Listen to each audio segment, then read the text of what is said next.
Hi everyone, welcome back to our channel again. This is me Kate here and I'm back with new tutorial video, and on today's video I'm going to show you how to disable community on Discord.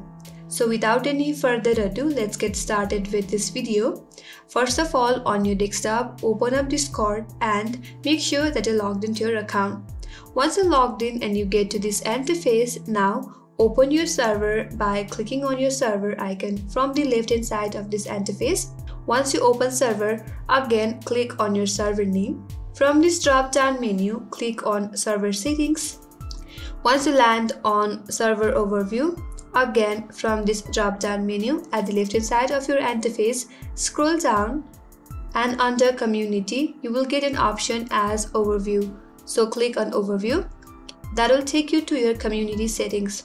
From this interface, if you scroll down all the way to the end, you will get a button as disable community. So click on disable community and your community has been disabled on Discord. And that's all for today's video. I hope this video helped you. If you are new to our channel, make sure to subscribe, like, comment and hit the notification bell icon. Thank you for watching till the end. I will see you on next video.